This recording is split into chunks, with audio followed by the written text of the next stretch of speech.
Good morning, ladies and gentlemen. This is J.R. Moore coming to you live from deep in the mountains of the Missouri Ozarks. On Thursday, the 14th day of September, year of our Lord 2017, welcome to the John Moore Show. Purpose tip of the day. It's getting to be fall here soon, and I want to encourage all of you, because winter's not too far away, to be sure and check your vehicle maintenance. You should have a regular vehicle maintenance schedule. If you want to save money and have your vehicle last a really long time, do what I've been doing for many, many years. Switch over to Amsoil lubricants. You get superior lubrication, and you save money by not having to change your oil every 3,000 miles. I change mine every 25,000 miles. My Lincoln Town Car just turned over 316,000 miles, by the way. Michelin tires, they're the best money can buy. It's kind of ironic.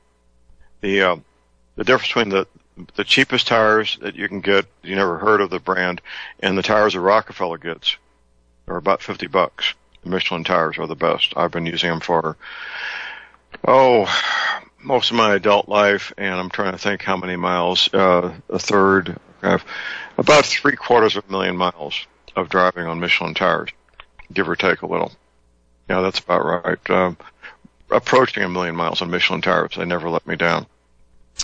We have patient waiting agreement with my friend Tim Spencer. Tim is a husband, a father, a grandfather, a rancher, very nice veteran of the United States Navy Submarine Corps, radio talk show host, and proprietor of the excellent website ruralsurvival.info. Good morning, Tim. Morning, John. How are we doing today, buddy? Really good. You know, I was thinking recently how ironic some of these laws are.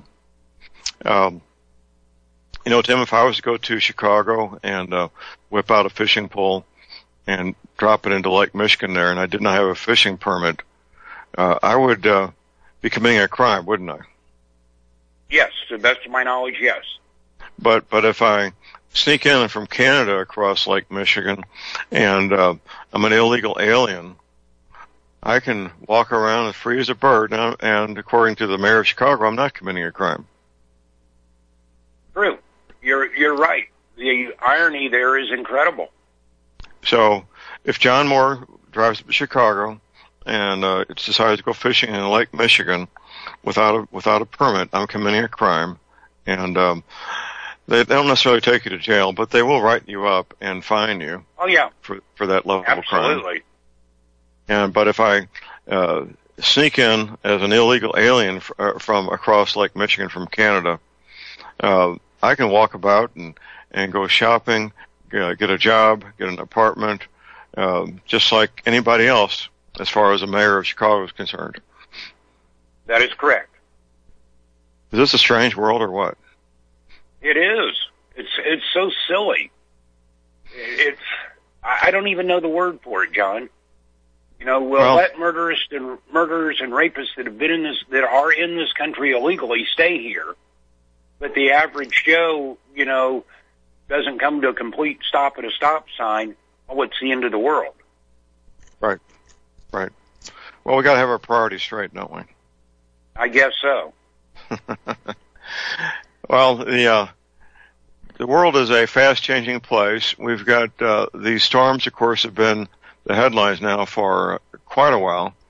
I was looking at Hurricane Jose this morning. It looks like it's more or less going north. They're predicting the edge of it would just barely touch South Carolina at the moment, which we're all learning these storms are going to do what they're going to do. And what they're predicting today is not necessarily what they'll be doing tomorrow, is it? No, you're absolutely correct. You know, they have these huge supercomputers that run these models, John. I mean, these aren't your regular laptops that are running these models. Well, most of them aren't. And no, there's just no way to super accurately predict the path. They get a general idea. Right. That's about it. It's a general idea. Well, Professor McCanney pointed that out yesterday, how the computers were accurately predicting a week in advance what Hurricane Irma would do. And he says, John, that can't happen. They can't do that. No, it can't. I agree with him on that. I've never seen that happen where they get that accurate. I can't believe that in 1 or 2 years the models have improved that much. It's possible, I guess. Anything's possible. but I have never seen one predicted as accurately as Irma was. Well, having foreknowledge would make a difference, and I refer people to my website where you can listen to me the last Sunday of June 2008. Tell everybody to sell all stocks and bonds before the end of September because of the soon-to-happen worldwide crash of the stock and bond market. Right. Now, how could John Moore do that? I'm sitting out here. The nearest red, yellow, and green traffic signal is a 45-minute drive. Right. This is country. I mean, this is really, really country. Now, how could I sit out here and know that months in advance, Tim? How could I do that? Well, because you listen to the people that the rich people listen to, just like I do. Exactly. You know, Royal Bank of Scotland's been there for several hundred years and have been getting it right most of that time. Right. Well, the Royal Bank of Scotland issued a warning to their own people in June of 2008. Their clients, the people that they run their business on behalf of, to sell all stocks and bonds before the end of September 2008. Right. Which the smart people did. The people who listened to my show the last Sunday of June 2008 and paid heed and sold all stocks and bonds, they didn't get harmed. But there's people, in fact, there's a member of my American Legion Post. He was hurt severely. His retirement was basically wiped out. Now he's forced to drive to have employment, I should say, when he would rather be doing other things. Right. As a consequence.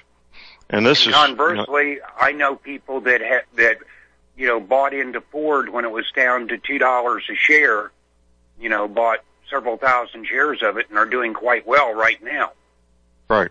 So it's a casino. It is. And the majority of trades are made in microseconds by computers. Human beings aren't even involved. Human beings are not even involved anymore in terms of the majority of trades. Granted, there's still many people who buy and sell on their own through their brokers. But in terms of sheer volume, it is, in fact, a building very near the New York Stock Exchange headquarters became a hot property because they wanted to locate all their computers there to gain a bit of an advantage of a terror. I'm not sure how many ways can you split a second, but to gain a fraction. Down to microseconds. Yeah, to gain a microsecond advantage over their competitors because the cable was that much shorter. It is a casino. It is. Yeah, it is.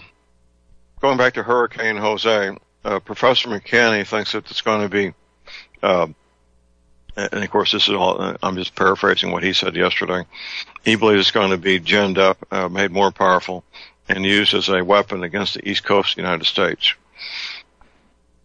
Well, it could be.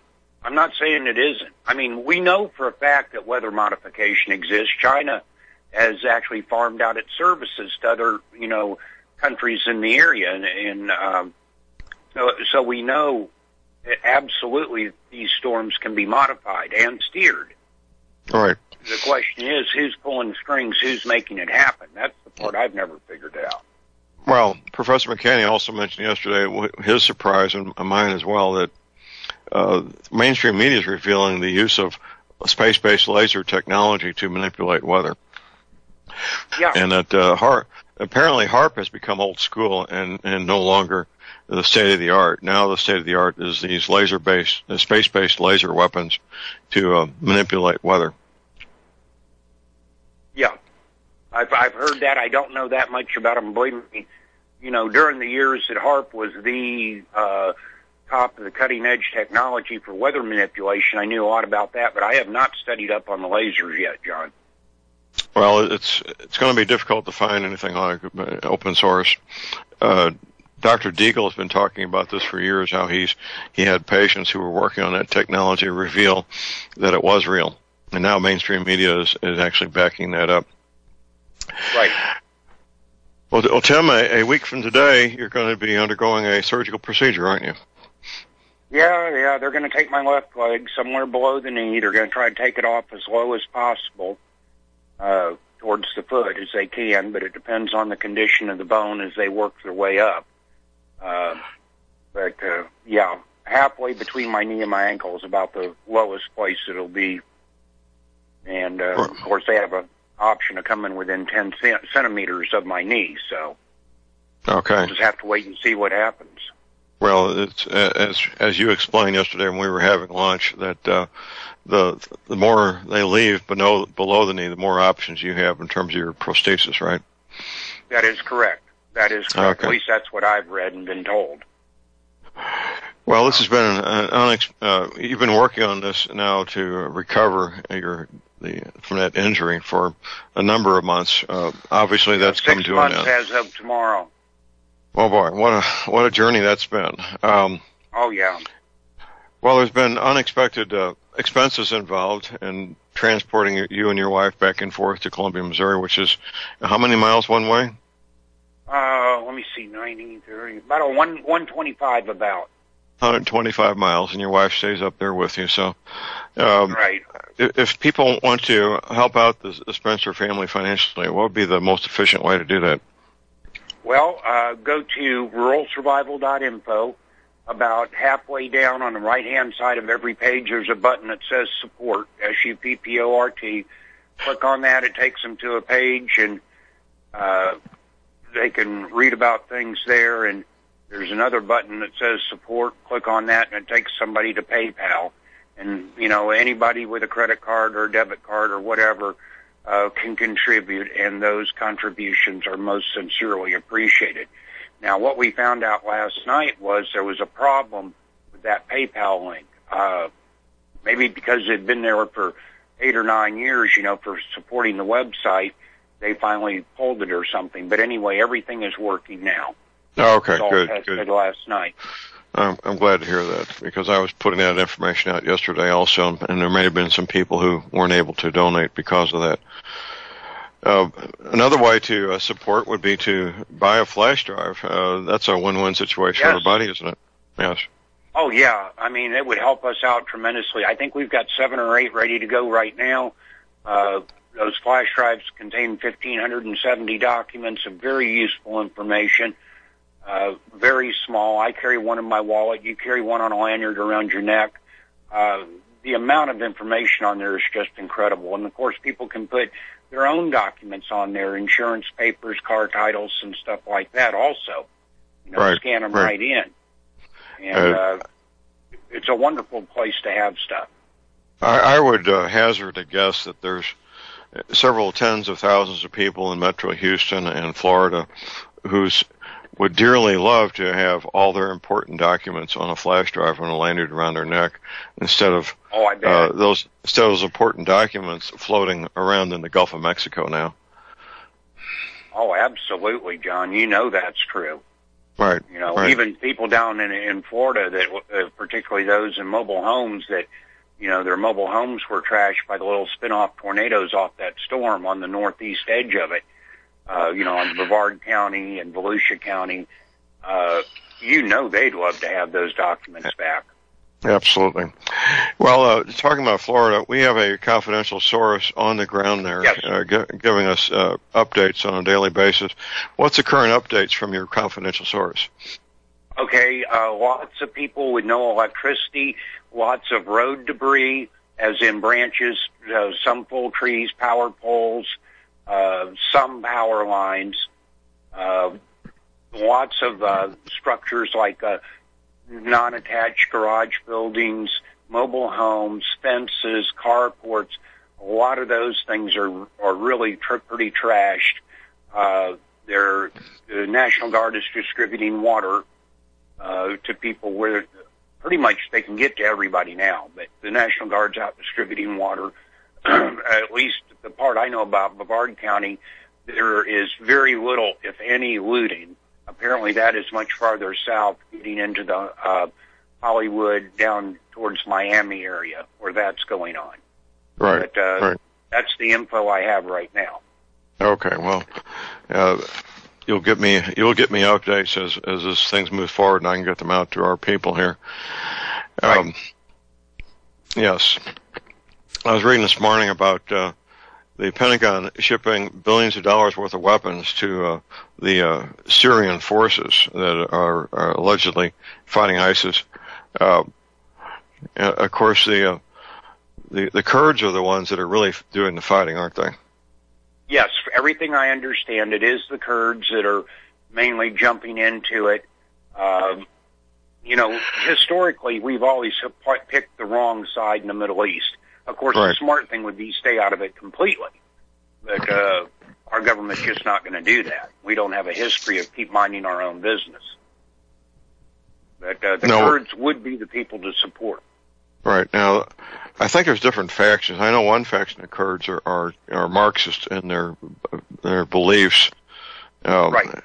And there's another faction that's not. Is that somewhat accurate? Yes, it is. It okay. is. The way I understand it. But as you know, John, in wars, you'll have capitalists and Marxists fighting on one side against, fascists and whatever, War makes strange bedfellows, as they say, and that's a very true statement. Well, it does. And talking about weather modification, Syria is in the middle of the worst drought in 900 years, and it makes me wonder whether that drought is a man-made event or a natural event. Well, it could be either. I mean, since we're talking about 900 years, maybe it is a 1,000-year drought. Maybe it's completely natural. I don't know. But I would err on the side of it being contrived only because of the political situation on the ground. What better way to move out masses of people than to take away their source of growing food to eat? Right. Yeah, I had a telephone conference yesterday with a woman, and I was telling her exactly that we hear on the media about the Syrian refugees as a consequence of civil war. What we don't hear is Syrian refugees as a consequence of the complete collapse of the agricultural part of the Syrian economy, which Correct. Obviously, if you have the worst drought in 900 years, the agriculture part of your economy is going to collapse, isn't it? Oh, positively, John. Yeah, there's pictures online showing what were large lakes that look nothing but like mud baked in the sun, and I hear music. There we go. We have a gentleman, J.R. Moore here. It's taken 3 years before I could offer the inter-shelter domes for sale. During those 3 years, several different governments and militaries were taking all their production. The inter-shelter dome homes may be just what you've been looking for to provide affordable, energy-efficient, permanent, and attractive housing. These dome homes are prefabricated units that can be assembled in a few hours by 2 men with a ladder and simple hand tools. Check out the photos of these dome homes built in the Arctic, on tropical beaches, in suburban areas, and in forests. All the details, many photographs, and the pricing of the dome homes are listed on the left-hand side of my homepage at thelibertyman.com. I think you'll find these homes are not only attractive, but they're energy efficient, and a bonus. You can disassemble them and reassemble them as many times as you feel you need to. Pretty great, huh? Something that's very, very unique. Check them out at my website at thelibertyman.com. Thank you.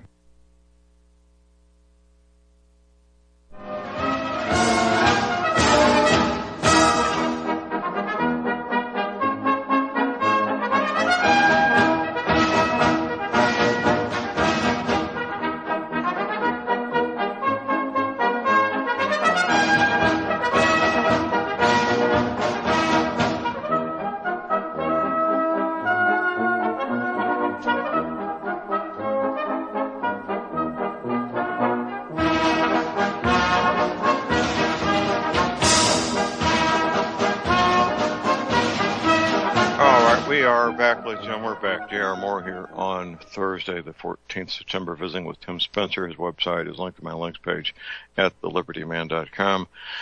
Tim, you've got a weekly radio show. Tell people how they can listen live and the archives, if you would, please. Yeah. Okay, folks. Well, Lori's and my show, the Rural Survival Show, is on Saturdays on this network from 10 a.m. till noon Central. We talk about basically whatever our callers want to talk about.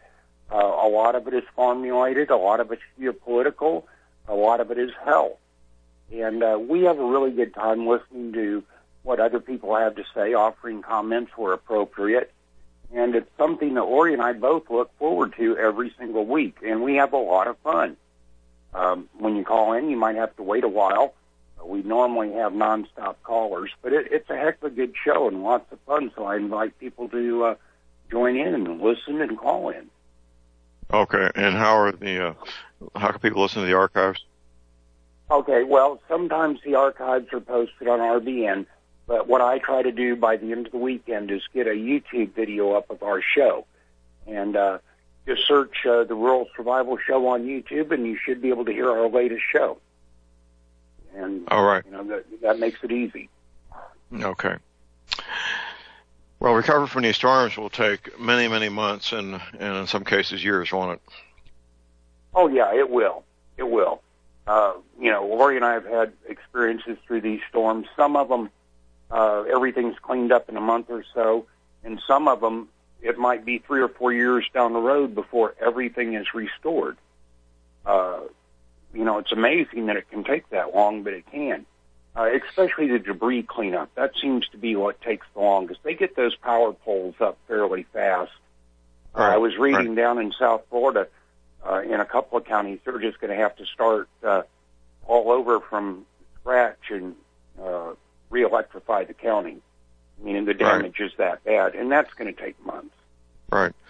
Well, in a regional storm like this, help comes from all over the country. When my wife and I were traveling north on Interstate 55 Saturday, we passed convoys of utility trucks from all over the United States that were staging. They were headed south to staging areas and getting ready to move in as soon as the storm ended. Oh yeah, they brought in. Excuse me. I want to say about a week ago, last Friday, that I think it was just Orange County in Florida, and I might be getting it might have been Seminole, it might have been Polk. But I think it was Orange County had 17,500 utility workers that they were housing. In other words, in the Orlando area, and that's just one out of 67 counties. Amazing. So yeah, they bring a lot of people in. Right. Well, when does hurricane season officially end? In November. I think it's about the first week of November, if I remember correctly, John. I don't know the exact date. Okay. The reality is that we can have hurricanes in any month of the year, including December and January. We can have them. Well, as you found out, and myself, you can have hurricanes over land also. Professor McKinney calls them hemicanes.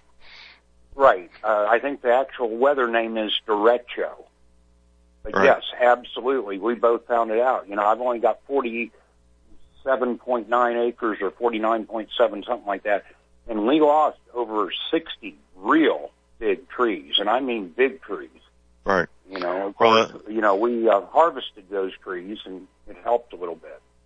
Well, calling a hurricane a derecho is a way to deflect people from finding out what's really going on, isn't it? Yes, that's exactly what it is. It's obfuscation.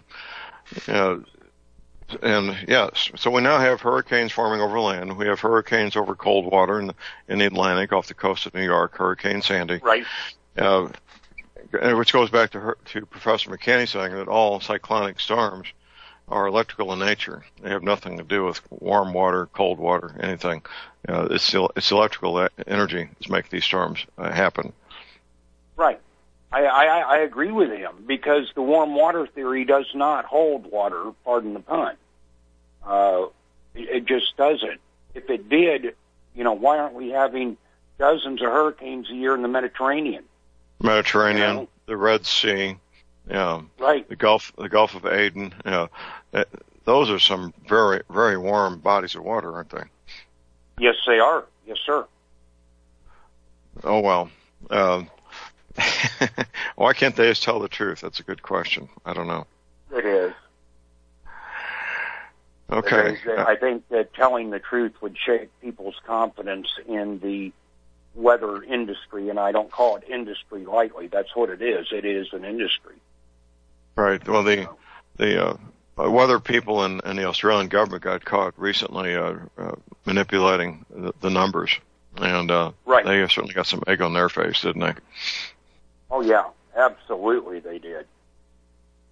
Yeah, it was, in fact, the public outcry actually surprised me there in Australia. From what I read, of course, I'm not there, you're not there. All we can do is read what the press says, but apparently the public outcry over that was quite significant in Australia, from what I read. All right. Well, they should be. They should be. They recently had the coldest night, one of the coldest nights ever in Australia, by the way, I think last week. Here's our bottom of the hour break. Hold on, we got a bottom of the hour break. We'll be back with Tom Berryhill. We'll talk about the energy cleaner.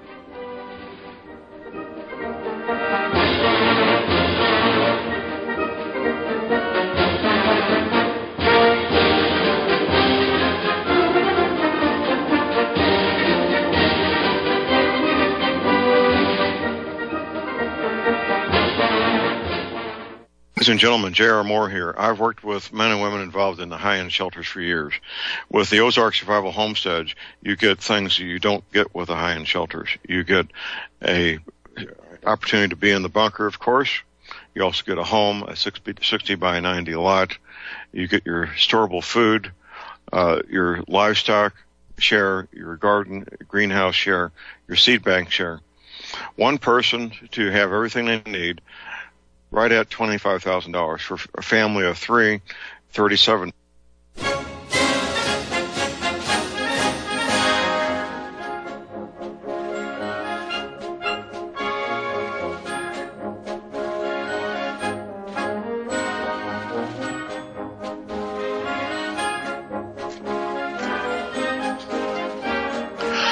All right, we're back, ladies and gentlemen. We're back. J.R. Moore here on Thursday, the 14th of September. This is the 24 minutes I look forward to every week, where we talk for 24 minutes about a marvelous healing product called the Energy Cleaner. We start these conversations with my friend Tom Berryhill, the manufacturer, giving us our disclaimer. Good morning, Tom. Morning, John. We are not doctors or medical professionals. We don't diagnose, treat, or cure any illness or disease. The information discussed today is for your education and entertainment only. If you have a medical condition requiring treatment, you should utilize the services of a medical doctor, chiropractor, or other competent practitioner. All right. Well, gentlemen, we're moving forward here, getting the word out. I just shipped an energy cleaner yesterday. Day before yesterday to Australia, I should say. Now I ship a lot of energy cleaners to Australia, a few to New Zealand, quite a few to Canada. With an international radio show, we reach out to a lot of people, don't we, Tim? Oh, yeah. Yeah, definitely global reach, no question about that. I know I have listeners in Switzerland, in Germany, Australia. I've got listeners all over the world, and I know you do, too. Absolutely. Well, they're listening to us, and they think about it, and eventually they make their mind up to go ahead and get an energy cleaner. And, in fact, your daughter just got one yesterday, didn't she? Yes, she did. We're going to set it up this morning. After all that moving around yesterday, I was just hurting too much to mess with it. But yeah, we're going to get that set up this morning. All right. Well, we'll be looking for some reports on how the energy cleaner is helping her. Well, ladies and gentlemen, the energy cleaner is a healing device. That's what it is. I have to fill out the customs declaration, and I write on our electronic healing device for the customs declaration. It's not a TENS unit. It's not a rifle machine, a frequency generator. It's entirely different technology. It puts out a signal similar to a radio signal. It's not a radio signal, but similar to a radio signal. That electrostatic signal goes to every cell in your body, flushing out toxins, bringing in fresh nutrition. Tom refers to the energy cleaner as it's like a set of jumper cables to help your cells get back to full functioning state, and that's what the energy cleaner does. It's about the size of a cigar box. Takes 9 D-cell batteries. No on-off switch, no gauges, no dial. Simply one place to plug in one plug and one LED light that alternately flashes red or green, telling you two things. First of all, it's working. Second of all, it's changing polarity. I've been selling these mattress pads to go with the energy cleaner. I think this is my 4th year, and people really like the mattress pads.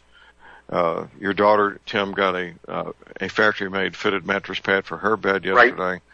And they're comfortable, they're washable, they don't scratch in the middle of the night like the aluminum screen wire eventually will if you use aluminum screen wire. And it's really the way to go. It is. Really I absolutely agree, John. It is so much better than the screen wire. The energy cleaner I shipped to Australia, the gentleman has got that for his daughter. He's an over-the-road truck driver, and he's inquiring about what pad would be best for that. And, of course, that would be the small pad, the 12 by 24 inch, which I use on road trips myself. And, Tom, we've had a number of professional drivers use the energy cleaner with great results, haven't we? Oh, yeah, that's true, and they do get great results. So many of these truck drivers have reported that they start out in the morning ready to go, and by the end of their shift, they're still ready to go. They could go longer except for their mandatory rest requirements, so that's the only thing that holds them back. Otherwise, they continue driving. They feel that good at the end of the day. They're not worn out, but still charged up and ready to go. And then, John, there's the local gentleman I know that covers several states around Missouri, and he is a rep for several factories, and he uses the energy cleaner in his car because it keeps him alert and ready to go as soon as he gets to his destination, which can sometimes be several hundred miles. He covers quite an area, and it's helped him in a dramatic way. All right. Well, you can study up on the energy cleaner at my website at thelibertyman.com. You can read the patent application information, which is fascinating, the technology that went into this. The testimonials from people we know like Steve Whitman, who gives the energy cleaners credit for saving his life after he was shot 3 times with a .45 caliber semi-automatic pistol, twice in the torso, once in the right hand. Amazing stories, and most people just get their life back and don't tell us how they're doing, do they, Tom? That's usually what happens, and it's been the experience for many years. I always wondered why we didn't hear from people. You know, it's the energy cleaner is shipped out, they take delivery, and just nothing happens. But many times you'll hear from their relatives, neighbors, friends, and that's how you get your report. It's secondhand. They say, well, you know, that guy really is doing better. I see him out around town, out on a golf course where he couldn't do that before, going fishing, living life again. And when they inquire, they find out about the energy cleaner, and so their usual inquiry is, how can I get one of those? I want the same exact unit so I can start getting better sleep and feeling less pain and feeling better overall. So that's how we get our reports. It tends to be secondhand.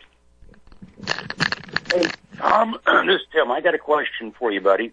Have you ever heard anything back from people that had fresh amputations? I don't know if you heard or not, but I'm losing my left leg a week from today. Yeah, I knew about that, Tim, and I'm really sorry to hear about that. But to answer your question, I can't see where it would not. I've never actually spoken with anybody that was an amputee, never have. But I can't see where it wouldn't help to accelerate the healing. I really, I'm going to try. I think maybe wasn't in your troubles. I think were a lack of circulation. I don't know what happened exactly. Well, yes. What happened was in my veins. I have blockages in my arteries. It's good, and apparently, according to the doctor, the blood just kept backing up and strangling off the tissue. So now, basically, my ankle is dying. I don't want to gross people out, but it's enough to gag a buzzard. So, it's time for it to come off. If the circulation could have been there, Tim, along with that energy cleaner, that bone would have healed so fast it would have just totally surprised them. I've just seen it numerous times. Yeah, I'm walking, Tom. Right now, I'm walking. Bone. So the bone did heal. Right.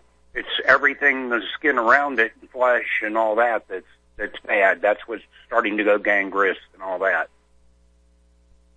Yeah, that's a bad situation, Tim. I'm really sorry to hear that.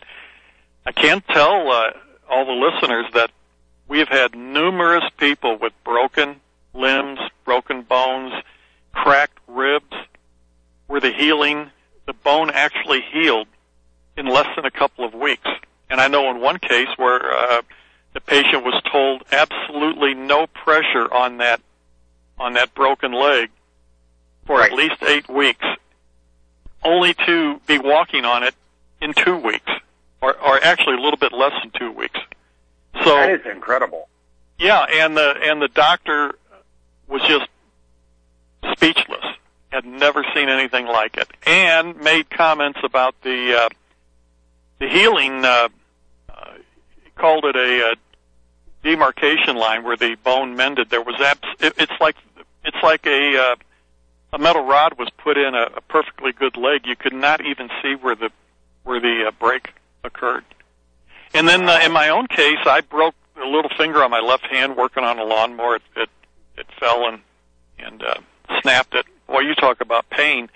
But I made my own splint. What really hurt, Tim, was pulling that finger straight. It was bent at a 90-degree angle. Now, it didn't break out of the skin, but boy, you talk about hurting and changing colors and throbbing and starting to swell up. But I straightened it out myself, and that's what really hurt. Then I real quickly made a splint, taped it on my palm of my hand and the finger, and taped the two of the fingers together to hold it steady. Then I wrapped my left hand with lightly, not real tight, just drape some aluminum foil, two or three layers of aluminum foil over that, and crimped it so it stayed on, kind of like a mitten, and clipped the energy cleaner cable onto that, and I kept it. I was actually still working. It was rather difficult, but I was still working on projects and carrying the energy cleaner along, and kept that connected almost 24/7. And in about a week, maybe 10 days at the most, it's like nothing ever happened. It just healed up perfectly. Now, I've never had it x-rayed to find out what it looks like in there, but it functions fine, so it's good enough for me. What more can you ask for? That's right. So now maybe not in every case can somebody do this, but that's what I did. But numerous times we've had people with broken bones contact us and give their reports that are very, very similar. In your case, Tim, how long did it take for that bone to mend? Do you remember? Well, they were being super cautious. It actually looked like it was mending well on the X-ray. I would say in 2 months. Okay. But they said, no, let's wait another 2 months before you put pressure on it. They were being super cautious. I got osteoporosis. They were just afraid of letting me put weight on it. But my personal opinion is that at 2.5 months, 2.5 months, I probably could have. It didn't hurt. There was a couple of times I accidentally put weight on it, and it really didn't hurt bad. Wow, that's amazing. Jim, I just wish they could have cleaned out those veins or done something with that to help you with the circulation. Well, I do too, but there's, as the old saying goes, Tom, there's no use in crying over spilt milk. My daughter and I were sitting here talking yesterday about some of the advantages of, losing that foot. I will never stub my left big toe again. I will no longer have to worry about keeping my left foot warm in the winter. Just little things like that. I will only go through socks half as fast now. And like the old saying goes, when somebody gives you a bunch of lemons, you make lemonade. Right. Yeah, and Tim, you got the proper view of the whole thing. You're going forward, and hopefully never have to look back. Just go forward with your life, and you'll still be able to function and get through your life just fine. I have no doubt. I'm not going to be one of these people you see in a wheelchair after, losing a leg. Of course, for the first month I'll be in a wheelchair, but after that, they told me I'll be walking the first week of November, and I plan on holding them to it. Yeah, it'll take a little bit of getting used to, but you'll get there pretty quick. Oh yeah, absolutely. Definitely. Absolutely, he will. Yep. Well, ladies and gentlemen, the energy cleaner is $285, shipping included to American zip codes. And yes, I do offer, from me to you personally, a 30-day money-back guarantee, so you're risking nothing when you get your energy cleaner. You can place your order right at my website at thelibertyman.com. And I do take PayPal, by the way. PayPal now takes payments. You live in the USA, you can spread out that dollar amount over several months if you need to, and get on the road to optimal health and well-being quicker than if you have to wait and save up the money. That would be a good thing. You can also call my toll-free order line 24 hours a day. Don't try to contact me. It's just an order line only. 800-592-9543. I say again, 800-592-9543. Well, Tim, the time to be planting the cooler part of the garden is right now, isn't it? It is, and I'm so aggravated with myself that I'm not out there doing it. The reality is I'm not in super intense pain, but as this flesh on my leg dissolves, to put it politely, it's just causing me too much pain to concentrate on what I'm doing. So we're just shooting for next spring, John, to be honest with you. Right. But for everybody else, if you use the energy cleaner for getting your garden out, you will have increased production, won't you, Tom? Very true, John. Something else to take into consideration, since so many of your listeners are involved in preparedness. I know a lot of these people probably do sprouting, and if you are involved in any type of sprouting, just test it out with using the energy cleaner to increase the growth rate of those sprouts. I think that people will be totally amazed at how much faster the sprouts do start to sprout. The seeds will sprout very quickly. I think you tried that, didn't you, Tim? What was your... Oh, I did, yeah, and it was a mess. Yeah, normally those seeds will take 10 to 12 days in the seed trays, and I thought I had plenty of time. I was looking for probably bigger, more vigorous root system or something like that. And next thing I know, I got plants to plant, and the garden's not ready for them. Yeah, so, and that's what happens, and that was getting your seedlings going. And then, of course, the people that just want to do sprouting. In theory, you could set up a small shelf in a window, on a windowsill, or a small table by a window to get some light. Even in a small apartment, it would be quite economical and easy to set up just a small sprouting area that would supply quite a bit of food. Yeah, absolutely. And in fact, Don and I have a mutual friend. He goes by Rick in Missouri that has been doing just that, and he's getting a tremendous amount of sprouts. Well, there you go. And the way to do it is to just have a shelf or a small table. You can roll out some aluminum screen wire, or just maybe a couple of layers or even one layer of aluminum foil is fine. That would be kind of fragile. But if you just simply get a conductive surface, such as aluminum foil or the aluminum screen wire, connect the energy cleaner cable to that, and set your sprouting trays or your whatever containers if you're going to do seedlings, just set them on that screening or the aluminum foil, whichever that you decide to use, and that's when you'll start to see the results. Things will start happening quite rapidly. How soon did your seedlings start sprouting, Tim? Do you remember? I could see, where the green first pops out through the soil. That was about 72 hours, if I remember correctly.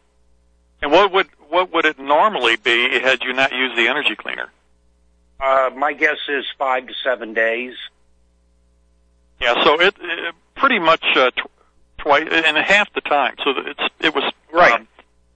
The growth rate was increased by 2. I mean, it doubled it. Exactly. Here's our break, ladies and gentlemen. Stay tuned. We'll be right back.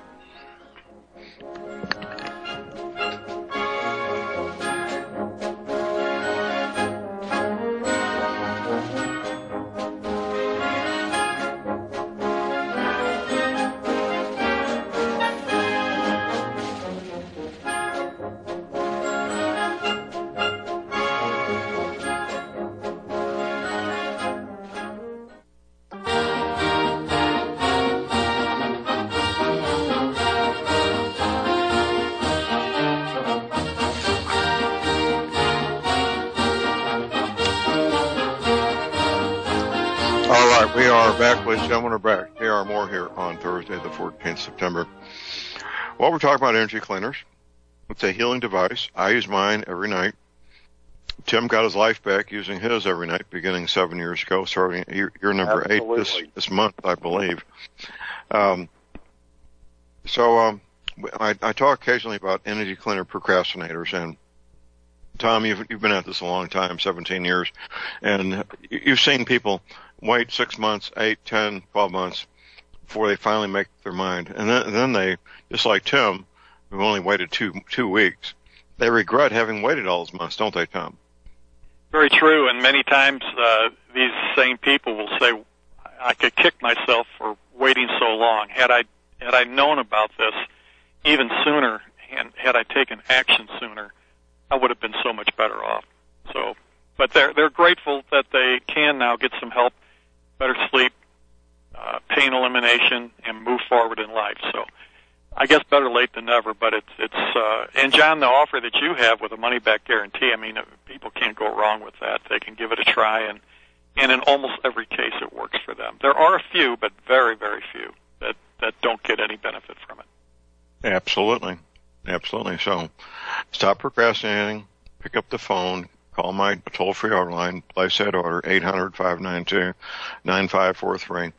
Check out everything at my website, which size mattress pad you need. We got the small travel size, we got twin, full, queen, king, California king.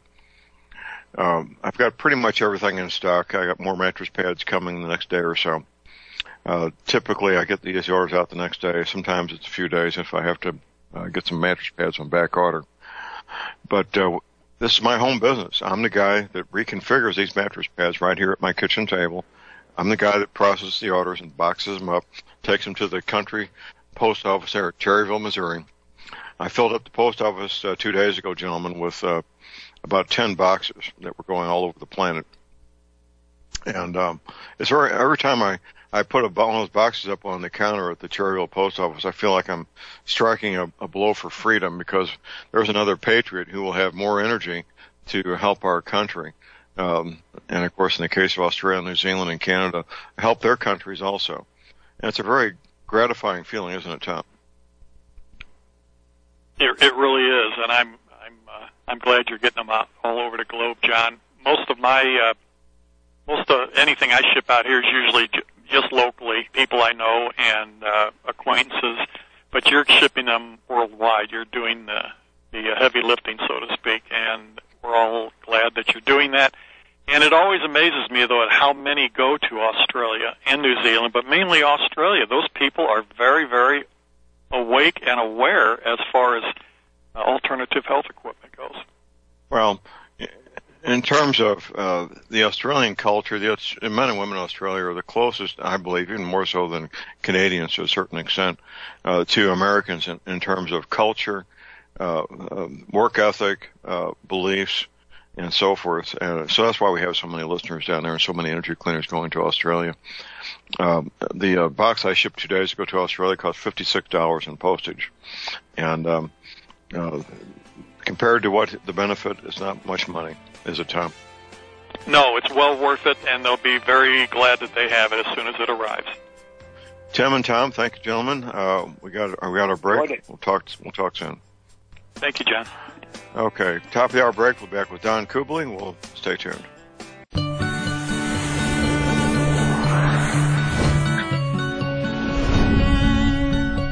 All right, we're back, ladies and gentlemen. J.R. Moore here, our second hour on Thursday, the 14th of September.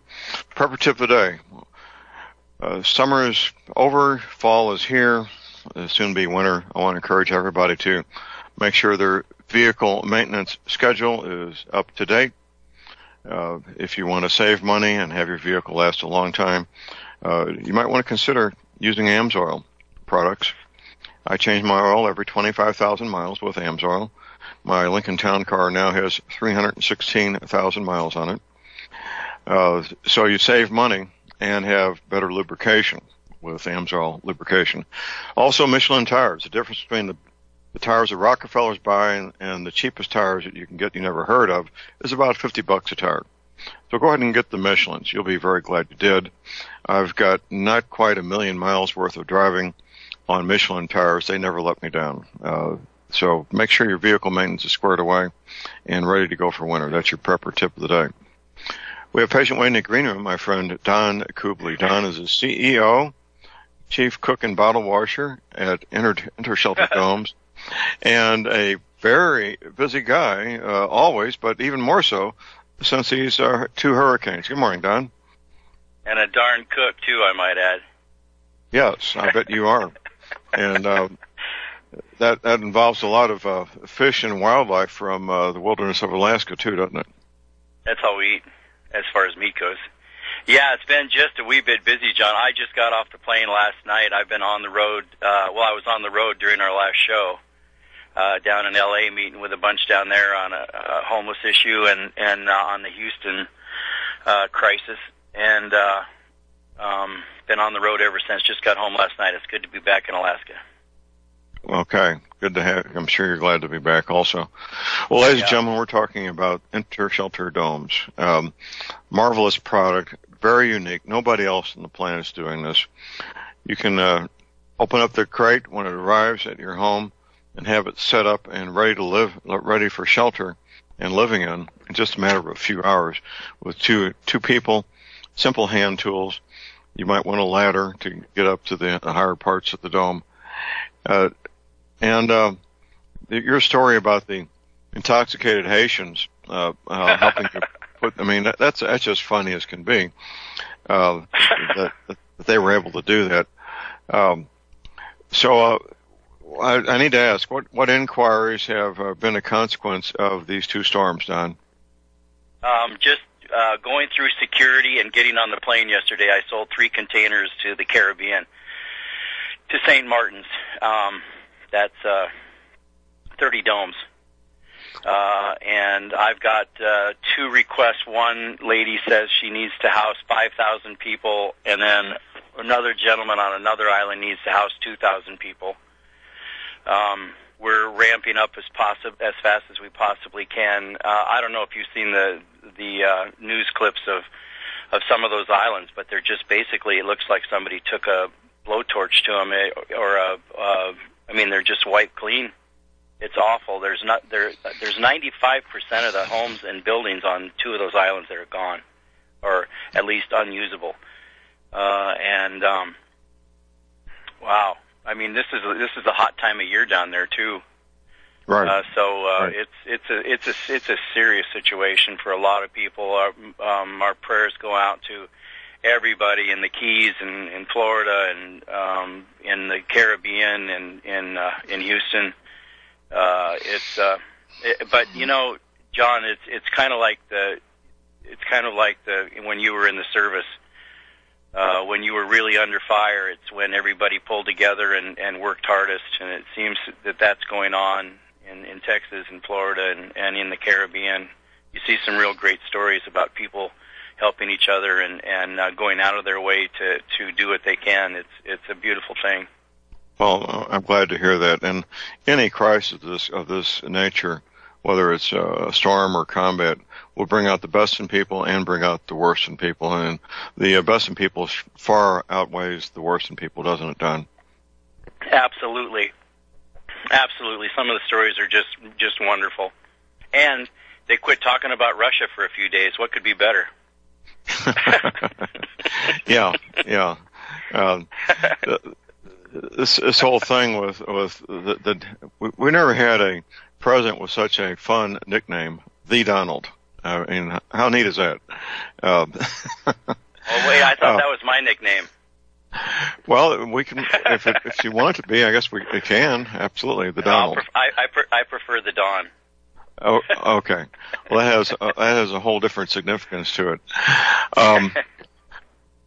Anyway, Don, the Intershelter Domes, ladies and gentlemen, at my website, you scroll down the left side, you'll see these domes, 14-foot in diameter, 20 feet in diameter, and that you can pick and choose. You can connect these things together. You connect a 14 with a 20, 2 14s together, 2 20s together, to configure these to accomplish whatever you need. It could be a dental clinic, a health clinic, a school, a home for homeless people, a summer vacation place, a man cave,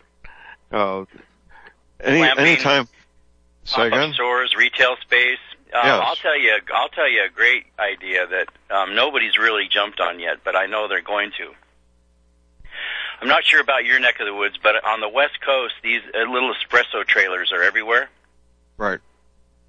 And I'm glad too, by the way. And I'm sure you'll notice that there's only 2 lines of traffic because you can only have 2 windows and 2 servers in them. Right. If you used a dome for that business instead of a trailer, and by the way, it would be much less expensive and up and running much quicker and with zero maintenance ever, you can have 5 windows and 5 doors in these things. So you could, excuse me, you could have 4 windows, put the coffee machines and all the stuff in the middle of the dome in a circle, and you could have 4 ladies or 4 guys servicing the windows, and you could have 4 lines, and none of them would touch. You could service 4 times as many people in cars. Amazing, and the cars wouldn't get in the way of each other. No, that's amazing. I've even got a name for whoever does it first. Okay. You ready? I'm ready. Listen, go ahead. Igloo Brew. Okay. That's catchy. That would something that would fly. That's catchy. I think so. Igloo Brew. Yeah. I'm only aware of one location of a coffee thing like that in Metro St. Louis. There may be more of them. I'm just aware of one of them. And you're right. I think it only has one place for one car to drive up. But it is St. Louis, and that's all. I'm sure that's all they need. So amazing. They're on every corner on the West Coast. They're everywhere. Well, But anyway, go ahead. Back to the disasters. We're doing everything we can to help everywhere we can. This group I met with in Los Angeles are well connected to the sports industry and the superstars in that, to the entertainment industry, both the music side and the movie side, and they're putting together an event very similar to what Beyonce and the Bunch did the other night to raise funds for the Hurricane Ike people, and it's going to be to raise funds for shelters, and I don't know when or where or what. I don't know what the name is going to be yet, but we're going to do everything we can to get those folks some roofs over their heads.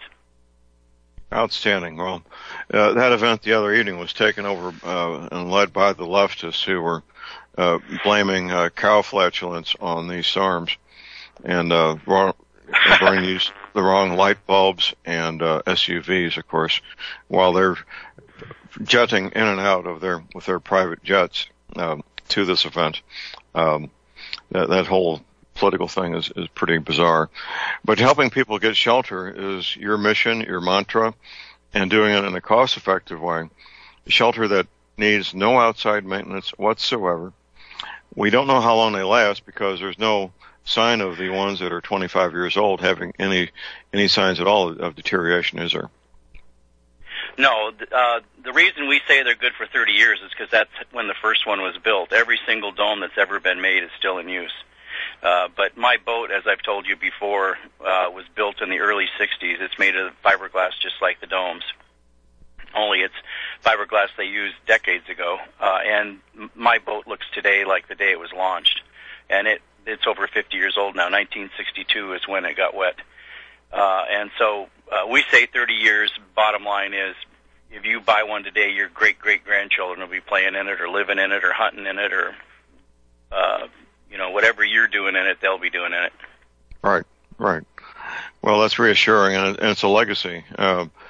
Most families, the legacy is some photographs handed down, but a legacy of a structure that could be used for people to live in is a wonderful legacy, isn't it, Don?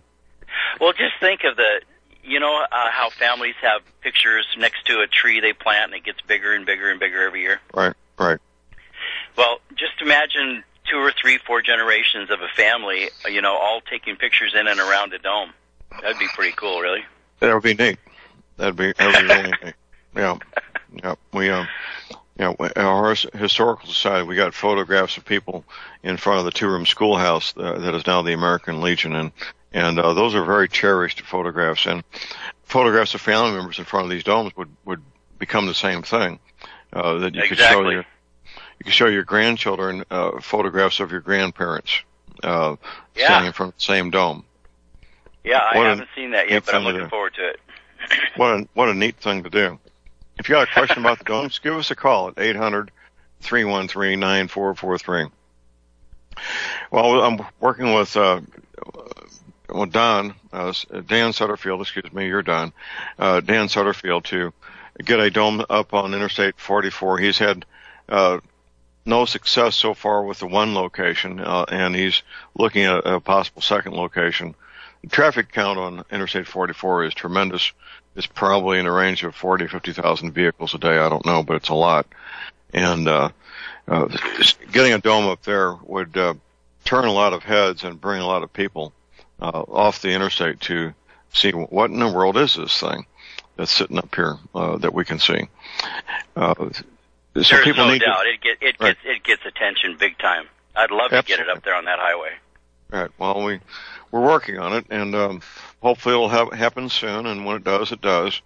And we'll educate even more people and increase people's awareness, and of course generate some sales where people can have these domes for whatever purpose they want to put them to. If you want to get into the residential rental business, I was in that in the early 80s, Don. You could build these domes and turn them into apartments, couldn't you?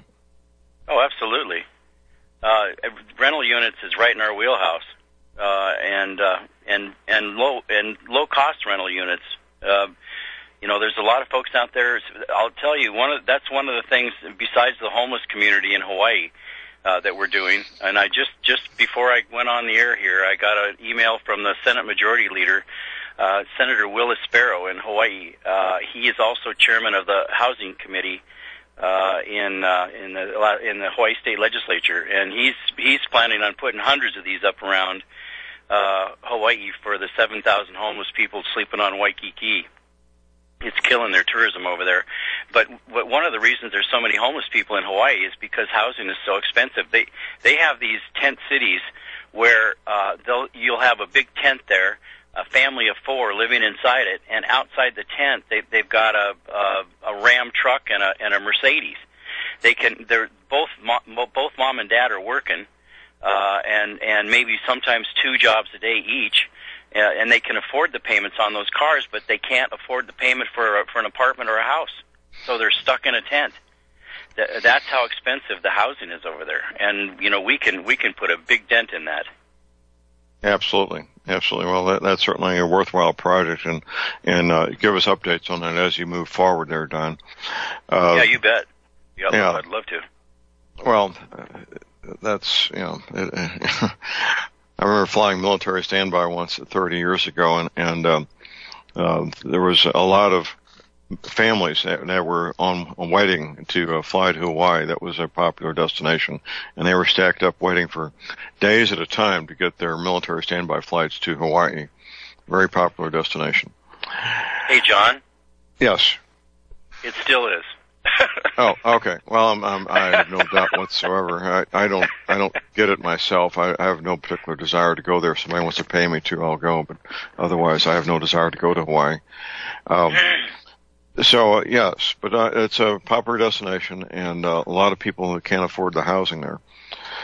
But if you go to my website, ladies and gentlemen, you'll see these domes set up in the Arctic with a submarine not far away popping up through the ice, desert environments, wooded environments, suburban environments, on the beach, just pretty much any place you can think of setting up a housing, mountaintop or a tropical beach, or in the middle of what used to be a neighborhood devastated by a hurricane. These domes can be set up in a matter of a few hours, can't they, Don? Yeah. The 14-footer, we say 2 people 1 hour actually. And then the 20-footer, 3 people, less than 3 hours the first time. But every time you put it up, it goes up faster. And so if you put it up a couple times, it's up in a couple hours. Right. And if people need a foundation and floor, You can get that if you want to do that. You can make your own out of concrete. You can make your own out of wood. If you want to and attach, we provide designs and blueprints for both of those. By the way, if people ask for it. Well, that's a great service, and there's no charge for that. So yes, it's a blank canvas. When you go to the website and you start looking at this, it's a blank canvas. You pick and choose what you want to create what you want. The number of doors, the number of windows. My wife's particularly attracted to having a door frame with no door as an extra bit of storage for either having a refrigerator, doing a setback for a refrigerator, or put in some shelving, or a small pantry. The sky is the limit, and the only real limitation is people's imagination, isn't it, Don? It truly is, and that's why we say we sell a blank canvas. And somebody as artistic as myself would draw a stick man on it, but there's people that could do the Sistine Chapel on the inside, and it's really that unlimited. It's anything you can buy in a Home Depot or a furniture store or a renewable energy store, you can put in or hang on a dome. Absolutely. Here's our break. Call number is 800-313-9443.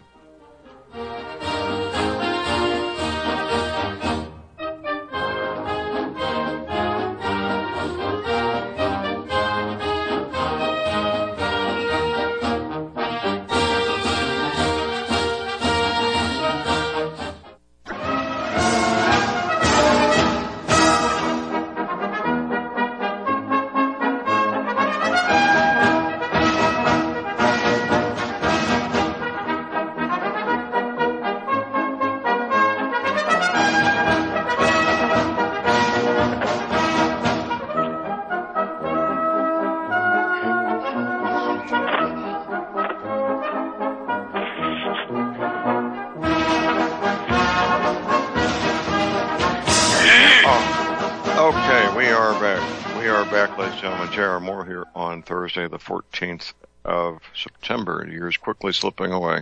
Visiting with Don Kubley, the CEO of Intershelter Domes. And if you go to my website... Hey, John, you better be careful. I hear there's a bunch of those Atifa guys outside your studio want to come in and take that music away from you. I welcome them with open arms. You don't have any statues around your house, do you? I got a 3x5 foot naval Confederate battle flag. Nice. Right, prominently displayed. It's nice. Not the cheap one. It's embroidered. It will. If you drive through my neighborhood, you'll have to salute about every five or six houses. If you salute the Confederate flag, as my friend Ron does with me. There you go. Yeah, a lot of culture, a lot of history here. And very long memories, very, very long memories. Well, Don, your quest to help people get shelter, like Bangladesh, for example, one of the poorest countries on the planet, the government there is trying to help people meet their needs, and you're going to be, well, you already are. You're going to be getting busier and busier as individual families and governments and companies all figure out this is the way to go to get housing up that it will last decades into the future. We don't know how many decades, at a very low cost with no maintenance. It doesn't get any better than that, does it, Don? Yeah, a good rainstorm, and that's your varnish and paint for the year. Yeah, we just received a PO from the country of Bangladesh for 1,200 units, and they're basically saying this is a very small first step, and we're real excited about it. We also are the marketers for a water technology called the Water Box, and whenever you have a flood in a flat place like Bangladesh or Houston, for that matter, as you know, that flood water is toxic. And it also contaminates your normal groundwater. So that's one of the real serious situations that happens after a flood every time, especially in a place as primitive as Bangladesh. And we have a water box that this is going to sound just right right out there, but I'll send you the video. It's small, it's compact. We have versions that a couple guys can carry, or the bigger ones you can put in the back of a small truck and provide water for a small village. But the video, this guy walks up into a sewer plant. This is in America. The guy walks up into a sewer plant, up to a sewage pool, hard waste pool, and throws one end of the pump into the sewage. Turns on this machine, and it goes through 4 different filters, and it comes out the other side, and it shoots into his glass, and then he drinks it, and it's perfectly pure. And they're going to be buying a bunch of those too. It's an amazing technology. It's brand new. Well, it is amazing, to say the least. And I'll send you the video. You'll get a kick out of it. So these units are they available for sale to the public? Yeah, they are. Well, I think right now they're doing, just large quantity orders, but, I don't know if we've thought about just retail in onesie twosies yet. Okay. And this is a subsidiary of Intershelter Domes? No, it's just another product that we're carrying. When you're coming in after disaster and you're providing shelter, that's one of the 3 things you need to survive: food, water, shelter. Right. And we were approached by this company that has this new technology, and it seemed to us a natural that if we're going to be providing one of the 3, why not provide 2 of them? Absolutely. Well, that's a great service to help people there. Professor McCanny is always astonished that these governments bring in bottled water instead of water filters. Amazing. Here's our break. Stay tuned. We'll be right back.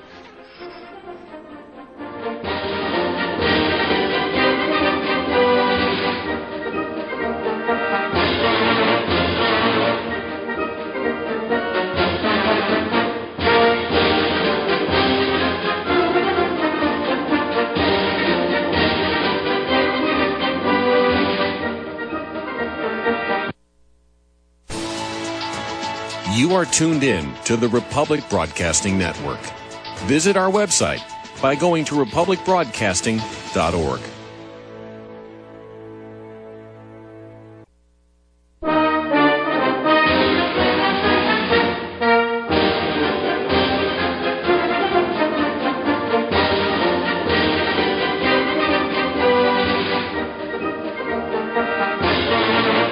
All right, we are back, ladies and gentlemen. We're back. Jeremy. Thursday, 18th of September. My website is thelibertyman.com. That's thelibertyman.com. You'll find a lot there at my website. You can spend hours there, literally. On one of our projects, and it is a project of our listeners and myself, locating images of continents with new coastlines. It's a fun project. It continues to move forward. The most recent one was, it'll be 3 weeks ago, tomorrow. The television show Louisiana Flip and Move, I think is what they call it. Louisiana Flip and Move. TV show, and the image of North America shows much of Mexico gone, Florida underwater, and so forth. It's a great image. If you find one in a TV show or a movie, get that to me. We're reviewing a movie that recently came out. We haven't decided yet whether we're going to post it. But if you find an image, get that to me. And you get your choice of any of my 5 DVDs as a thank you. And it's a fun project. Also at my website, of course, are energy cleaners. We spent 24 minutes last hour talking about the energy cleaner. I use mine every night. I wake up pain-free, ready to hit it in the morning, every morning. And you can also. What are you waiting for? Get your life back. $285, shipping included, American zip codes. Keep in mind, I do offer a 30-day money-back guarantee, so you're risking nothing when you get your energy cleaner.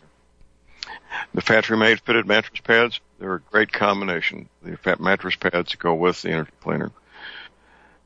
You place your order right there at my website at thelibertyman.com. I take PayPal, MasterCard, Visa. Checks can be sent to my address at thelibertyman.com. I have a toll-free hour line 24 hours a day. Here it is, 800-592 800-592-9543. I say it again, 800-592-9543. We're visiting with Don Kubley, the CEO of Intershelter Domes, and we're talking about these domes. And you can check them out at my website at thelibertyman.com. You can place your order right there. Pick and choose what you need. Don't get what you don't need, obviously. And the dome, our domes, plural, will be delivered wherever you want, won't they, Don? Yeah, absolutely, anywhere on the planet. We're from the South Pole to the North Pole. You know, you asked me earlier about what's going on after these disasters, and I rattled off a few of the things, and I forgot one little one. Richard Branson's talking about 1,000 units. He's come up with a thing that he's calling the Marshall Plan for the Caribbean, to rebuild the Caribbean, and one of the people I met with in Los Angeles last week happens to know his right hand extremely well. He knows Mr. Branson a little bit, not very well, but his executive assistant is a very good friend of his, and they're talking about 1,000 units immediately just to start out. Amazing. Well, you're a busy guy and getting busier. Now, the units you sold to the Caribbean, you were in line on a telephone waiting to board an aircraft when they made that sale? Yeah, I made it. Between the beginning of security and when I got on the plane, the sale was done. Right, amazing. Well, yeah. That's certainly. I try to make productive use of my time, but I think you've got me beat there, Don. I don't believe I ever made that kind of productive use of my time while standing in line waiting to board an aircraft. That's amazing. Well, the people around me were a little bit irritated. Because when people are talking on their cell phones, it does get a little annoying. But frankly, at that point, I wasn't really concerned. No, I wouldn't be either. They'll get over it. It's a minor irritation. Minor. My wife was pretty stunned. I talked to her right before the phone call came in, and there was nothing going on, or not, the normal. And I called her from the plane, and when I sat down and buckled in, I said, "Guess what? And I just sold two containers of domes." Right. So was she with you or on the telephone? She was back at the office in Alaska. Oh, back. Gotcha. Okay. All right. Well, what an adventure. The domes have certainly taken your life in directions you never expected, haven't they? Well, it's actually maybe it's not what I expected, but it's what I had a very good life. My real career was as a governmental liaison, and then I also had a very, very successful charter business here in Juneau. There's a million people a year that come through this town of 30,000 to see the beauty of Alaska, and we serviced, my company, Club Pacific, serviced many of the people off those cruise ships for 20 years. And sometimes we get 8 cruise ships a day in Juneau, with anywhere from 3,000 to 5,000 passengers on them. And so I did that in the summertime, and in the wintertime I was a governmental liaison, working in Juneau and Washington, D.C. for communities and organizations that I felt were worthy. And so I had a very good life, but or at least one that I enjoyed. And so this was a big jump, a big change, a big risk, but I don't think I would have done it if I didn't expect it to be successful, if I didn't expect to be where I'm at today. Outstanding. Well, it's sometimes said, Don, that you don't pick your career picks you. That seems to be true for many of us. Yeah. Yeah. I know it's true. It's true. This one found me and chased me, and I finally gave in. Yep. It's been the same for me. Much older and wiser men than me helped direct my burgeoning career in certain directions that I never would have even considered or thought about. But getting back to the domes, yes, ladies and gentlemen, you're thinking there, you're looking at these beautiful images, you're thinking, well, I wonder if this would be right for me. I wonder if I really need a man cave. I wonder if I really need a vacation home. Or I'm tired of living in this city. I want to move to the wherever in the country and set up and live out there. What a neat way to get set up quickly, inexpensively, and know that you won't have outside maintenance on this structure. that will be there for your grandchildren, your great-grandchildren, and you can get that part of the move to the country out of the way in a very cost-effective, expeditious way, right, Don? Actually, that is one of our big markets, is people that live in the city that have a small piece of property on a lake or a piece of property up on a mountain or a hillside somewhere that just want to spend more time up there and get out of the city and get some fresh air. And this is, instead of spending a summertime and tens of thousands of dollars building a cabin or another house, they can have this up in a weekend and enjoy the summer or enjoy the winter. If they're skiers or people that enjoy the wintertime, they'll have it straight away and can enjoy the scenery and what they go out there to recreate doing instead of putting up their building. Absolutely. Well, it's building. Many people that make this decision, they're not contractors. They don't have professional expertise. And to get this structure up, if you can screw a bolt and a nut together, you can put this up, right, Don? That's it, literally. Yep, and I know. I mean, you can do it with a screwdriver and a wrench. If you want to get fancy, you can use a Makita. But that just makes it really fast. Yeah, Makita's a cordless drill, and zip, zip, zip, zip. Yeah, that would really get that done quickly. Well, the technology is simple, but the technology is solid and well tested, and has passed all the very stringent requirements of the U.S. military. Selling something like this to U.S. military is no small thing, is it, Don? No, it is. It absolutely is not, and it took a long time. As you know, having served our country, and thank you very much for that, JR. They take it seriously when they're using things to with their troops. You know, they want to make sure that it's going to be safe. It's going to do what you say it's going to do, and that it's going to improve their lives. And so they really run it through the rigors to make sure that it performs. And yeah, it took a long time, and it was not easy. But the product, the building sells itself once they get their hands on it. And yeah, we're proud to say that we're used by we were blessed by the United States Army Corps of Engineers. In fact, the 50 dome camp we're putting up down on Kwajalein right now is for the Army Corps of Engineers. They've already got about 10 there, and that's why they're getting 50 more. They've been down there 8 years, served them well, and all the wood and concrete buildings are rotting. They've been condemned, not all of them, but a good majority of them have been condemned. So we're rolling in and going to replace a lot of the buildings of standard building materials that just didn't perform and no longer are livable. And they're bringing in another brigade of troops down there. And right now there's no place to put them. And so, you know, it's pretty obvious to them. I've got a note from the gentleman from DynCorp that's down there the other day saying, you know, I was riding on my bike tour around the island. Everywhere I went, there was one of your domes. And and he goes, are you ready for this? Right. Go ahead. A single house to replace the houses that are rotting, the wooden and the concrete houses that are rotting, that are being condemned. To replace them, another contractor came in and quoted him $1.2 million per building to replace those houses. $1.2 million per building. And John, this guy's name is John too. John said to him, hey, see those buildings over there that are just working fine, that people are living in already? You might want to price them out against that $1.2 million. See how it works. And how many square feet are these replacement buildings, if we know? My guess, you mean the ones that were quoted for $1.2 million? Yeah. They were under 1,000 square feet. Oh my! Good grief. No.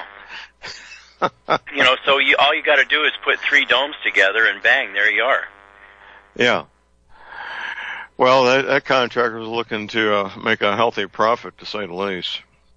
Yeah, well, with 3 domes, you got You got one dome that's a couple bedrooms. You got one dome that's a living room and dining room, and one that's a kitchen and a bath area or whatever. And there you are. It's exactly. Just like having a regular house. It is, except it's more energy efficient. There's no outside maintenance, and yes, and just comfortable and fun. Well, the other thing about a marine environment, like down in the Caribbean or in Kwajalein, is marine environments, that's the reason these other buildings are rotting. You know, it's really hot. You got the salt air, you got the moisture off the ocean, and that's why our buildings perform so well. All we are is a land yacht. I mean, right. we're made of the same material as a fiberglass boat. It's fiberglass and stainless steel. I mean, we're made for the ocean. Or that kind of environment, so it's a natural. Right. Well, that's about as harsh environment as you're going to find is high temperatures and salty air, and yes, that's amazing that you're able to do that, Don. Well, actually, I've got a harsher one: the cold environment and salty air. We're doing a low-income housing project in an Eskimo village named Stebbins up near Nome, on the beach of the Bering Sea. And for up there, and this is a HUD funded project, low income housing. And there it's 40 below zero and blowing 100 miles an hour off the Bering Sea, 3-4 months of the year, and dark.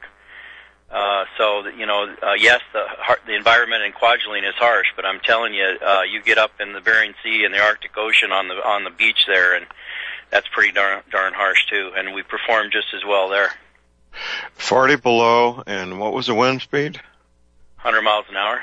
Oh, yes. Okay. Well, yeah. Anybody that would volunteer to live there, God bless them. That's all I can say. Oh, this cowboy's not going to do that. Well, they don't volunteer. They were born there. They think everybody lives like this. It's like, I was born in Ketchikan, Alaska. It rains 200 inches a year.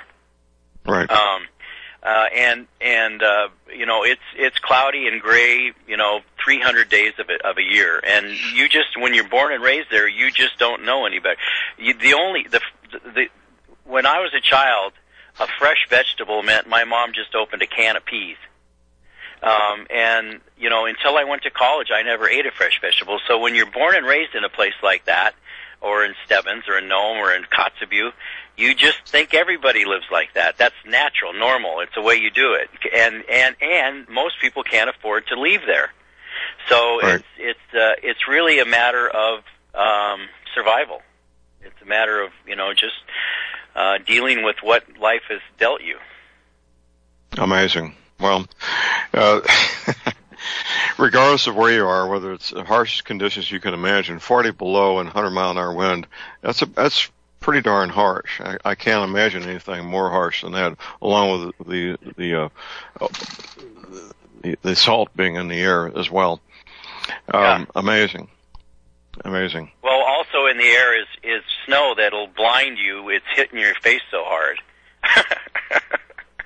I mean, the snow is going sideways at that speed. It's if you think that rain and the hurricane hurts, you get a blizzard going on with that kind of wind, and it feels like it's ripping your face off.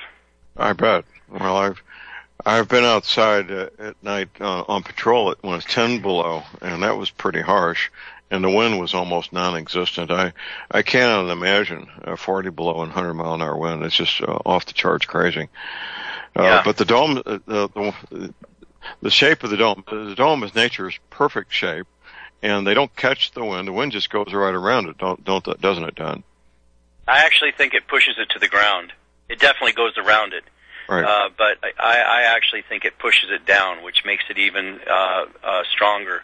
At the South Pole, at the White Desert Camp, if you do any research at all on the weather at the South Pole, the reason there's the only permanent structure down there is Fort McMurdo, which is a concrete bunker, is because down there it's even worse. I mean, it's over 200 mile an hour winds and 70 below zero in the wintertime.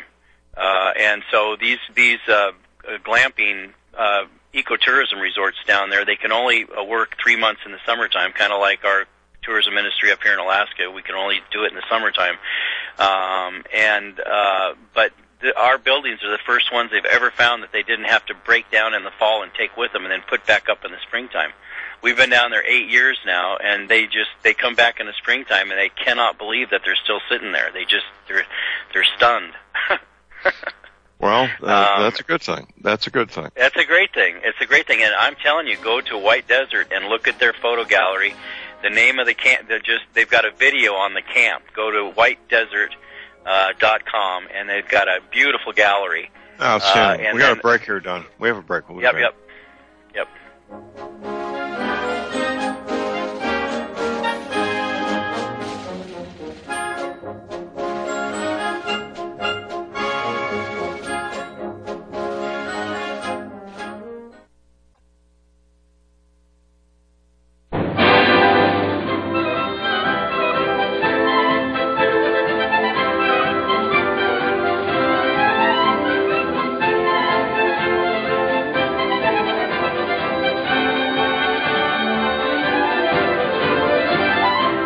We are back. We're back.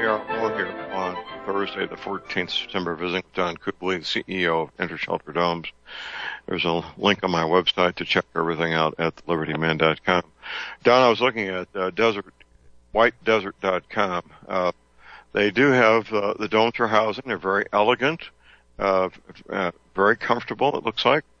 There's somebody doing some crazy stuff here, walking across a rope, it looks like, at the moment, and parasailing and rappelling. What do these people pay to go down there and do all this fun stuff? $10,000 a day per person. $10,000 per day per person to hike around on the Antarctic continent and spend their evenings sleep in an igloo. Sleep in a Intershelter dome igloo. They call them igloos. They call them. Only got my favorite airplane. It was a C-47 DC-3. That's good. I like that. That's how they get them in. That's how they bring the domes down there. That's how they bring their clients in. Was that you see the DC-3 with the cliffs behind it there? I don't see cliffs yet, but yeah. So it's my favorite airplane. That's what I flew most of my combat missions in Vietnam. Was in a C-47 DC-3. Yeah, they're awesome planes. I've been in them a lot. Yeah, they really make the term over-engineered become reality. That's why they're still flying. Yeah, Russia has more than 1,000 in daily use, by the way. Really? Yeah. I think it's approaching 2,000. They got those from us as a gift, and they never stopped using them.